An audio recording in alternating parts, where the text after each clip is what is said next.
សួស្តីអ្នកទាំងអស់គ្នាតើអ្នកទាំងអស់គ្នាសុខសប្បាយជាទេថ្ងៃនេះ Channel ដង CEO នឹងលើកយកការសន្ទនាមួយដើម្បីបកប្រែឲ្យអ្នកទាំងអស់គ្នា Animals សត្វ Are you an animal lover តើអ្នកគឺជាមនុស្សម្នាក់ដែលស្រឡាញ់សត្វមែនទេ Yes I am I love animal បាទពិតមែនហើយខ្ញុំស្រឡាញ់សត្វ Are you raising any pets តើអ្នកបានចិញ្ចឹមសត្វចិញ្ចឹមខ្លះៗទេ Yes I have pit bull puppy at home បាទខ្ញុំមានឆ្កែតឿមួយនៅផ្ទះ What's it like តើវាយ៉ាងម៉េចដែរ My puppy is friendly highly intelligent and well behaved he always wags his tail and licks my hand to welcome me home កូនឆ្កែរបស់ខ្ញុំគឺរួសរាក់ទាក់ណាស់ឆ្លាតហើយនឹងមានចរិតល្អគាត់តែងតែបក់កន្ទុយរបស់គាត់ហើយនឹងលឹកដៃរបស់ខ្ញុំដើម្បីស្វាគមន៍ខ្ញុំពេលទៅដល់ផ្ទះ What does it look like តើវាមើលទៅយ៉ាងម៉េចដែរ He's a medium size puppy with a strong neck broad chest and brown hair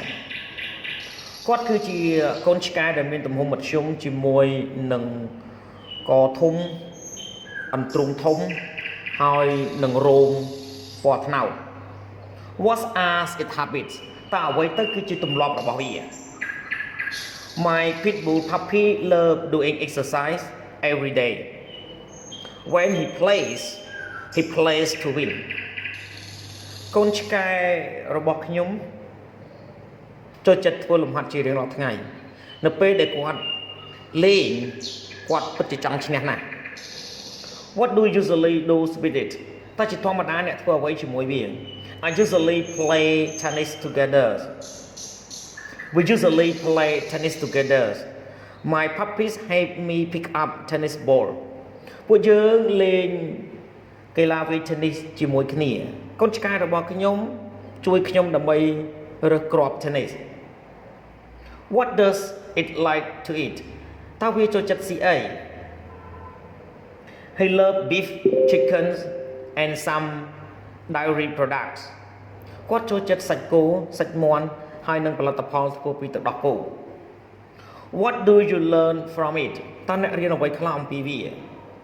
He teaches me loyalty an adult pit bull may make me feel safe គាត់បង្រៀនខ្ញុំអំពីភាពស្មោះត្រង់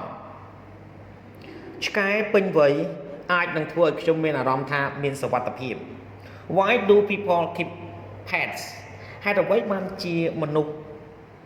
ចិញ្ចឹមសត្វចិញ្ចឹម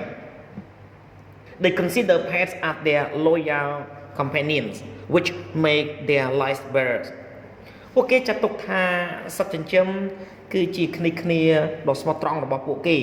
ដែលធ្វើឲ្យជីវិតរបស់ពួកគេកាន់តែប្រសើរឡើង Are pets well looked after in your country តើសត្វចិញ្ចឹមត្រូវបានគេចិញ្ចឹមបានល្អទេនៅក្នុងប្រទេសរបស់អ្នក Yes people in my country love pets បាទប្រជាជននៅក្នុងប្រទេសរបស់ខ្ញុំស្រឡាញ់សត្វចិញ្ចឹមសូមអរគុណសម្រាប់ការទស្សនាវីដេអូសូមជួយចុច Subscribe Like និង Share ទៅកាន់ Channel Don Sreyoun ដើម្បីទទួលបានវីដេអូថ្មីៗសូមអរគុណ